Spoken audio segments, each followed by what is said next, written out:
होली रंगों का त्यौहार है।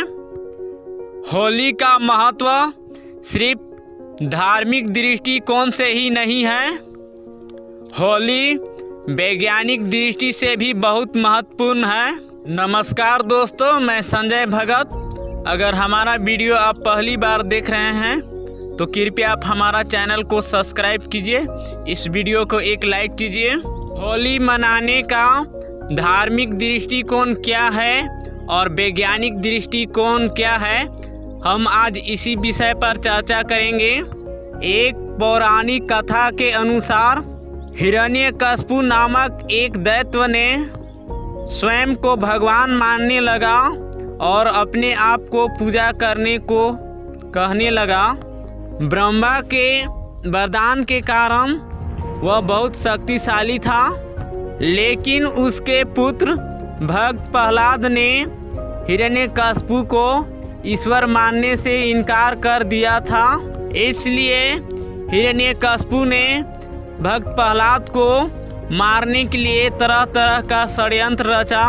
तब हिरण्यकशिपु का बहन होलिका ने कहा कि मैं भक्त प्रहलाद को अग्नि की चिता पर बैठ के प्रहलाद को जला दूंगा, क्योंकि होलिका का वरदान था वह आग से नहीं जल सकती थी। इसलिए होलिका ने प्रहलाद को अग्नि पर बैठा, लेकिन प्रहलाद नहीं जला। भगवान विष्णु का परम भक्त होने के कारण वह बच गया, लेकिन होलिका उस आग में जल गई। तभी से यह होली मनाए जाने लगा। ऐसा माना जाता है कि असत्य पर सत्य का विजय हुआ, तभी से होली मनाए जाने लगा। धार्मिक मान्यता के अनुसार कृष्ण गोपियों के साथ में होली खेलते थे, तभी से यह होली की परंपरा चली आ रही है, ऐसा माना जाता है। कुछ विद्वानों को मानना है कि बसंत उत्सव फागुन पूर्णिमा को होली के उत्सव के रूप में मनाया जाता है। किसान अपने फसल तैयार होने की खुशी पर होली का त्यौहार मनाते हैं। होलिका रूपी अग्नि में गेहूं, चना, जौ को होम कर आहुति देते हैं। उसके बाद पके हुए फसल को काटकर प्रसाद के रूप में ग्रहण करते हैं, ऐसा माना जाता है। वैज्ञानिक दृष्टिकोण से भी होली का महत्व बहुत है। होली जाड़े और गर्मी के बीच मनाए जाने वाला त्यौहार है। जाड़े ऋतु समाप्त होता है और गर्मी ऋतु का आगमन होता है।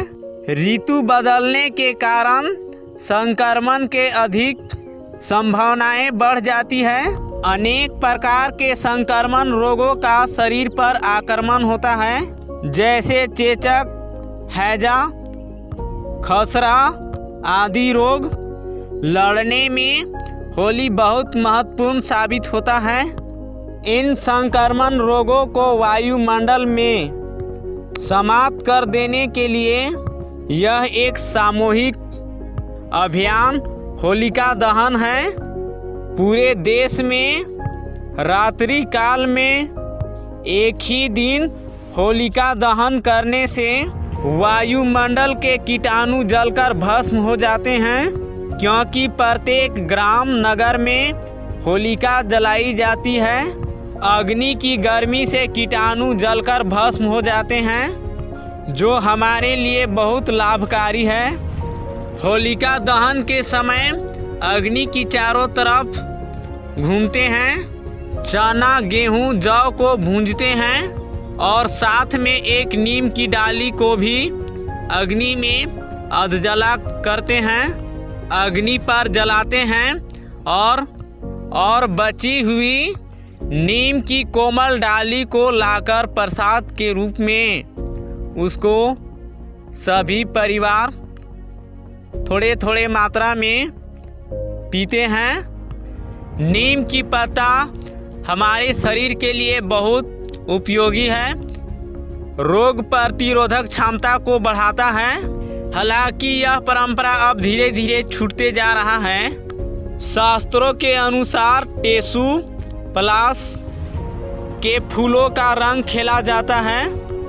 पलाश हमारे त्वचा के लिए बहुत ही लाभकारी होता है। पलाश के फूलों का रंग हमारे शरीर को बहुत ही उपयोगी होता है। हालांकि यह अब धीरे धीरे केमिकल रंग आ चुके हैं, अतः वैज्ञानिक दृष्टिकोण से भी होली बहुत ही महत्वपूर्ण और उपयोगी त्यौहार है।